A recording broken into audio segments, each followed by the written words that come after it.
Aramutseho rero inshuti bavandimwe, tariki 16 twongeye kugaruka z'ukwezi kwa 11. Uyu mwanya rero tukaba tugiye kureba uko ibintu bihagaze hano ku butaka bw'uburasirazuba bwa Repubulika Iharanira Demokarasi ya Kongo. Wamaze gukandagira hano kuri mikoro ya mbere ndi Bosco. Iyi ni Region Info, imwe muri chaîne kugezaho amakuru mu buryo bwiza kandi busobanutse kandi bunogeye. Tukaba tugiye kwerekeza rero ku butaka bw'uburasirazuba bwa Repubulika ya Demokarasi ya Kongo. Turaza kwinjira ku kibuga cy'indege cya Goma kigiye kuba cyafungurwa byanze bikunze. Mu mpera z'uyu mwaka ikibuga cy'indege kigomba kuba cyafunguwe nk'uko byashyizwe mu ngiro cyangwa se byashyizwe mu itegeko na Perezida Felix Tshisekedi, kandi byamaze kuba mu by'ukuri byasohoka mu nyandiko ziheruka gushyirwa hanze na guverinoma. Turaza kureba kandi ibijyanye n'amahame yasinyiwe i Doha. Aya akaba ari amahame aganisha ku gusinywa kw'amasezerano. Aya mahame akaba yasinywe tariki 15 z'ukwezi kwa 11/2025. Hejuru y'ibyo byose kandi turaza kuba mu by'ukuri twareba n'andi makuru agiye atandukanye, ibitero biri kuvugwa cyangwa se imirwano birumvikana mu bice byanga muri Kivu y'Amajyepfo. Turaza kubigarukaho turebe uko byifashe. Ibyo byose rero hari n'andi makuru agiye atandukanye tugufitiye. Ibyo byose ukaza kubikurikirana hano kuri Region Info kumwe nanjye mu by'ukuri Bosco.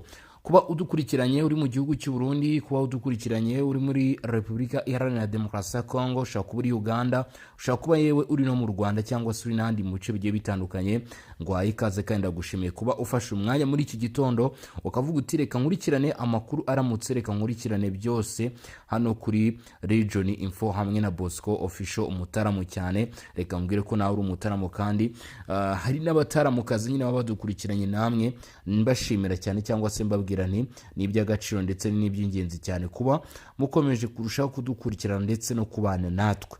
Ntabwo rero tuza gutinda cyangwa se tuza kuba twavuga byinshi, ariko ahubwo tugiye kuba twahera kuri aya makuru, tugiye kuba twakwinjira muri aya makuru turebe mw'abantu mwe uko bimeze, turebe uko byifashe, turebe uko bihagaze. Ibitero bya drone ariko ngo byaba byakoze akantu muri Kivu y'Amajyepfo muri bice bya Mikenke. Ari nako mbibutsa ko uyu munsi ari ku cyumweru kabisa, barimo kwitegura kujya mu misa cyangwa se kujya mu materaniro atandukanye. Rwose nizere ko namwe myiteguro rwose urimo murayitegura neza cyane. Hanyuma rero reka nkubwiye yuko Antoine Felix Tshisekedi, uyu ni perezida wa Repubulika Iharanira Demokarasi ya Kongo, yavuze ko uyu mwaka w'2025 ugomba gushira byanze bikunze ikibuga cy'indege cya Goma gifunguye cyangwa se imirimo yacyo itangiye gukora. Ibi kandi bikaba byatanzwemo itegeko. Perezida Felix Tshisekedi wa Repubulika ya Demokarasi ya Kongo yategetse ba minisitiri barimo uw'umutekano w'imbere mu gihugu, uw'ubwikorezi n'uw'ingabo gukorana bya hafi kugira ngo harebwe uko hashyirwaho uburyo bwose bw'umutekano n'ibikoresho bikenewe kugira ngo ikibuga cy'indege cya Goma cyongere gufungurwa. Ndagubutsa ko ubwo umukuru w'igihugu yavugaga aya magambo yavuzwe, ikibuga cy'indege cya Goma kikiri mu maboko ndetse n'ubugenzuzi mu maboko n'ubugenzuzi bw'umutwe wa 23. Ikibazwa ni ese hashobora kuba hagiye gutangira ibitero cyangwa se imirwano karundura karabutaka igamije kwigarurira umujyi wa Goma ku buryo ikibuga cy'indege cya Goma kigomba no kuba cyafungurwa. Ni mu gihe hari hategejwe ko mu mahame aza gusinywa cyangwa se aza gushyirwa mu mukono haza kumvikanamo ibijyanye no gufungura ikibuga cy'indege cya Goma. Gusa ndagira ngo mubwire ko ibi bitigeze bigaragaramo, ariko kandi harumvikana imikoranire hagati y'impande zombi. Ndetse kandi umutwe wa 23 kenshi murabizi ko usabwa kuva mu bice wagiye wigarurira. Ariko rero reka nkubwire cyangwa se reka mbanze ngaruke ku buryo ki Felix Tshisekedi yavuze ibi bigomba kuba byakorwa. Tshisekedi, umukuru w'igihugu cya Repubulika ya Demokarasi ya Kongo, yasabye ko kiriya kibuga cyongera gufungurwa kugira ngo kifashishwe mu bikorwa by'ubutabazi. Kuwa gatanu ku itariki 14 Ugushyingo mu masaha y'umugoroba, ubwo yarayobekana nanone inama ya 34 cyangwa se 67 y'abaminisitiri muri Mutarama uyu mwaka, nibwo ikibuga cy'indege cya Goma cyari cyafunzwe mbere yuko uriya mujyi usanzwe ari umurwa mukuru w'intara Kivu y'Amajyaruguru giherereyemo ugerwamo n'inyeshyamba zo mu mutwe wa 23. Ku wa gatanu rero nibwo Felix Tshisekedi ayoboye inama y'abaminisitiri ya 37 yabivuze, ndetse mu myanzuro y'inama y'abaminisitiri yashyizwe hanze na Patrick Muyaya, ndetse no mu nyandiko bikaba bigaragaramo ko ikibuga cy'indege kigomba gufungurwa.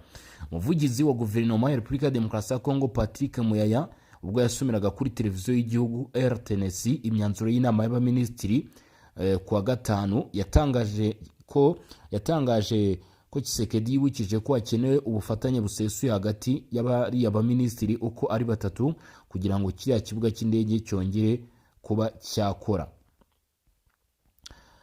Yagize ati Perezida wa Repubulika yahaye amabwiriza Minisitiri w'Intebe w'umutekano, uw'ubwikorezi ndetse n'uw'ingabo yo gukorana mu buryo buhamye kugira ngo hashyirweho uburyo bw'umutekano n'ubw'ibikoresho bikenewe kugira ngo ikibuga cy'indege cyaguma gifungurirwe ibikorwa by'ubutabazi. Uyu Muyaya yasobanuye ko imirimo yerekeye gufungura kiriya kibuga iri gutegurwa igomba kwisunga imyanzuro nama ya komite mpuzamahanga ya Croix Rouge CSR, by'umwihariko ku bijyanye no kurinda indege, gucungira umutekano inzira zizakoreshwa n'abakozi b'imiryango y'ubutabazi, ndetse no gushyiraho uburyo bunoze bwo gucungira umutekano indege n'imikorere yazo. Guverinoma ya Repubulika ya Demokarasi ya Kongo kandi yanzuye ko raporo yaho ibikorwa byerekeye gufungura kiriya kibuga bigeze izajya ishyikirizwa Perezida Felix Tshisekedi biciye kuri Minisitiri w'Intebe kugira ngo hakurikiranwe uko ibikorwa bigenda bishyirwa mu bikorwa, ndetse binakosorwe mu gihe bibaye ngombwa. Mu mpera z'ukwezi gushize nibwo Perezida Emmanuel Macron w'Ubufaransa yatangaje ko ikibuga cy'indege cyaguma kigomba gufungurwa kugira ngo cyifashishwe mu bikorwa by'ubutabazi. Icyo gihe umutwe wa 23 kigenzura wavuze ko Macron ngo yatangaje iriya gahunda mu gihe kidakwiye, kuko gufungura kiriya kibuga byagakwiye kurebwa mu rwego rw'ibiganiro birimo kubera Doha ku buhuza bwa Qatar, Amerika n'umuryango umwe bwa Afurika. Uyu mutwe wagaragaje ko umutekano mu burasirazuba bwa Kongo ngo uhungabanywa n'ibitero bya za drone bigabwa ubutitsa n'ingabo za leta ya Kongo, bigahitana ubuzima bw'abantu, bigasenya ibikorwa remezo, ndetse bikanangiza indege z'ubutabazi ziba zitwara imfashanyo zo muri Walikale ndetse na Minembwe. 23 yavuze ko nta kibazo cy'ubutabazi kiri muri Goma kuko abaturage bose bimuwe n'intambara ubu basuye mu byabo. Yahamagara Ubufaransa kutagwa mu mitego w'imiryango itanga imfashanyo, aho bavuga ko ngo irimo guharanira inyungu z'ubutabazi kandi ari yatumye imitwe yitwaza intwaro irushaho kugira imbaraga, aho bavuga ko harimo na FDLR. Yasabye kandi ko iki gihugu kwirinda igikorwa cyose cyangwa imyitwarire yose ishobora kwibutsa abaturage bo mu karere k'ibiyaga bigari amateka mabi yacu. Ibi byafashwe nk'iterabwoba mu mutwe wa 23 wageragezaga gushyira nyine kuri iki gihugu cyangwa se kotsa igitutu Ubufaransa mu gihe bwari bukataje busaba ko ikibuga cy'indege cyaguma cyafungurwa. Ariko noneho Perezida Felix Tshisekedi umukuru w'igihugu akaba yaciye iteka avuga yuko iki kibuga cy'indege cya Goma kigomba kuba cyafungurwa kigatangira kwakira indege, ndetse ngo ibi bikaba bigomba gukorwa vuba bidatinze, aho uyu mwaka wa 2025 ugomba kurangira imirimo yo kucyubaka ndetse no kugisana yararangiye, no vuga ngo cyaratangiye gukora cyangwa se cyarafunguye. Umutwe wa 23 uherutse kugaragaza kutumva neza ifungurwa ry'ikibuga cy'indege, ukuvuga ngo tukiri ku byo gufungura ikibuga cy'indege mu kwezi kwa kabiri uyu mwaka no 2025, ubwo umutwe nyishyamba zo 23 wari umaze kugera muri uyu mujyi, wongeye kugaragaza ko ngo udashobora kuba wafungura ikibuga cy'indege. Nagira ngo mubwire uko byagenze. Umutwe twaje ingora 23 watangaje ko ngo utashoboraga gufungura ikibuga mpuzamahanga cy'indege cya Goma mu burasirazuba bwa Repubulika ya Demokarasi ya Kongo bitewe n'ibisasu yari ngo bitaraturitswa n'inzira y'indege yari yarangiritse. N'ubutumwa bwatanzwe n'umuvugizi wayo mu rwego rwa politike Lawrence Kanyuka, byari ku itariki 11 z'ukwezi kwa Gashyantare cyangwa se kwa 2025. Nyuma y'iminsi 3 abakuru b'ibihugu byo mu muryango wa Afurika y'Uburasirazuba EAC n'Afurika y'Amajyepfo SADC basabye gufungurwa kugira ngo gikorerweho ubutabazi. Kanyuka aha yagize ati ibibazo tekinike birimo ibiturika bitaturikijwe n'inzira y'indege yangiritse byabaye imbogamizi yo gufungura ikibuga mpuzamahanga cy'indege cya Goma. Abakuru b'ibihugu bya EAC na SADC kandi basabye 23 gufungura imihanda minini irimo uwa Goma, Bunagana, Goma, Rubero n'inzira yo mu kiyaga cya Kivu ihuza umujyi wa Goma na Bukavu icyo gihe, ariko ntibyakozwe. Ejo bundi aha rero tariki 31 ubwo turi mu kwezi kwa 10 nibwo nanone mu by'ukuri ibikorwa byo gufungura ikibuga cy'indege cya Goma byongeye gutekerezwaho. Mama 23 yahise ivuga ko idakozwa ibyo gufungura ikibuga cy'indege cya Goma. Ni inama yari yabereye mu Bufaransa yari igamije kuvuga ku mahoro muri Kongo Kinshasa. Yasabye ko ikibuga cy'indege cy'Igoma mu burasirazuba bwa Kongo cyafungurwa. Ibyo 23 igenzura iki gice yavuze ko ngo ibona ko bidashoboka cyangwa se tabikozwa. Colonel Nanga ukuriye AFC ibarizwamo na 23 yavuze ko batarebwa n'ubusabe bwo gufungura ikibuga cy'indege cy'Igoma. Ni gute butabareba? Kuri we ngo batangajwe n'itangazo rya Paris ryasotse nyuma y'inama igamije uburenganzira mu karere k'ibiyaga bigari, aho yasabye ifungurwa ry'ikibuga cy'indege cy'Igoma. Iki cyemezo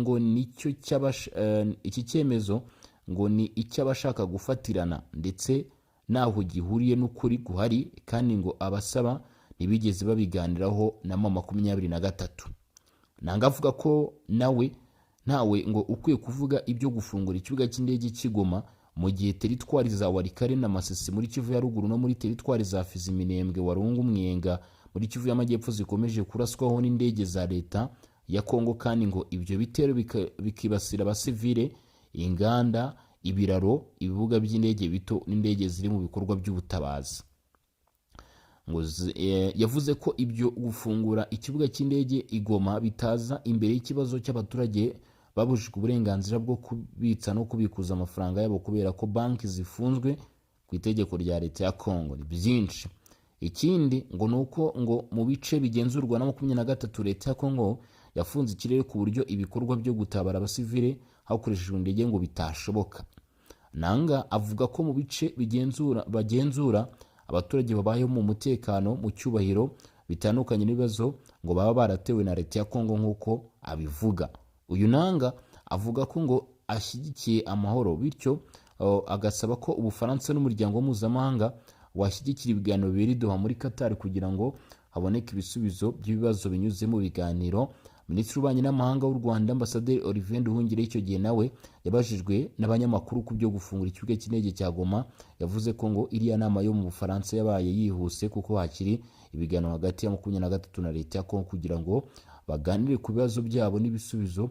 Agasanga inama y'Ubufaransa itarimo 23 ngo nta cyemezo yafata kuri kiriya kibazo cy'ifungurwa ry'ikibuga cy'indege cya Goma. Gusa ndagira ngo nkubwire ko noneho bisa nkaho bihinduye ingoma zihinduye imirishyo, kuko guverinoma ya Repubulika ya Demokarasi ya Kongo mu myanzuro y'inama y'abaminisitiri ya 37 yasohotse bavuze ko hagomba kubaho ko minisiteri zigera kuri 3 y'umutekano, minisitiri w'ingabo, ibikorwa remezo bagomba gukorana bagafatanya bagafungura ikibuga cy'indege cya Goma, imirimo yacyo kandi igatangira gukora vuba. Ubwo bivuze ngo 23 sinzi niba iza gukomeza gutsimbarara ikavuga ko ikibuga cy'indege cya Goma kitagomba kuba cyafungurwa, cyangwa se hari ubundi buryo bugomba kuza kuba mu kuganira cyangwa se mu kungurana ibitekerezo kuri izi ngingo, cyangwa se ubundi buryo byakorwamo. Reka dutegereze. Abenshi bavuze bati rero intambara yeruye nanone igiye gutangira.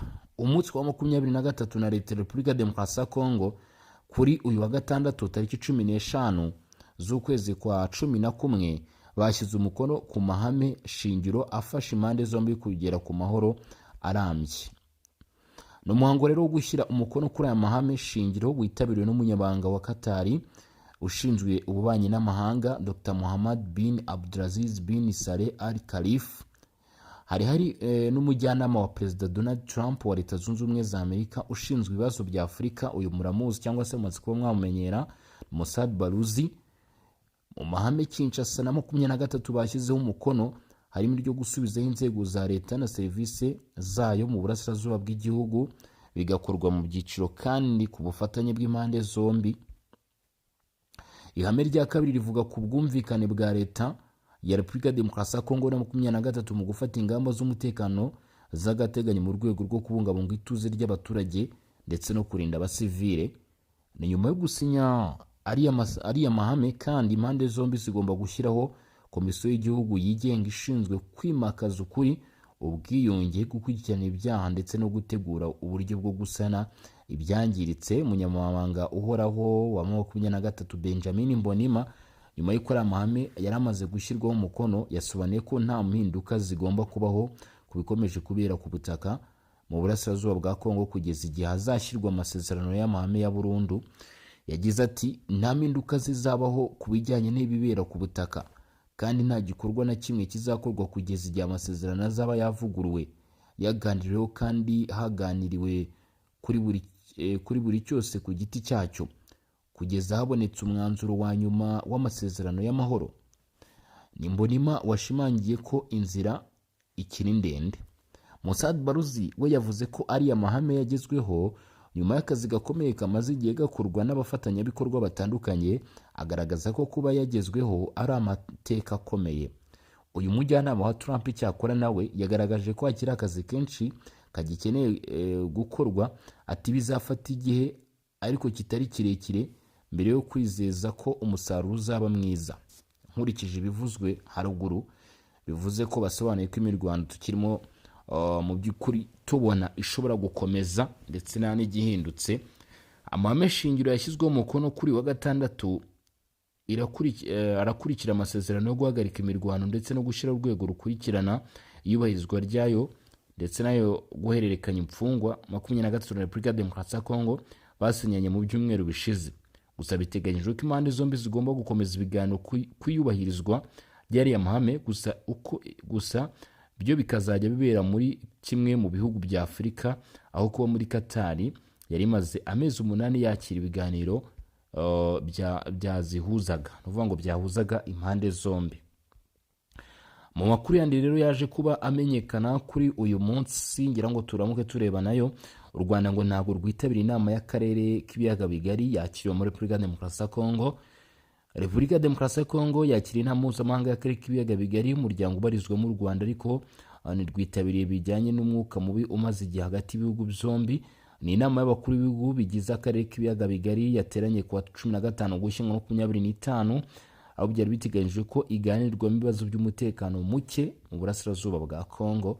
Jeune Afrique yanditse ko umwe mu bayobozi bo mu Rwanda yavuze ko hari impamvu ebyiri zatumye u Rwanda rutitabira inama yabereye muri Repubulika Demokarasi ya Kongo, ko ibijyanye n'umutekano ntibiri ku murongo ndetse ngo Perezida Paul Kagame ntiyigeze yoherezwa ubutumire na mugenzi wa Repubulika Demokarasi ya Kongo. Gusa hari amakuru avuga ko ubutumire u Rwanda rwahawe bwatanzwe binyuze mu nyandiko yoherejwe na ambasade ya Repubulika Demokarasi ya Kongo muri Ethiopia.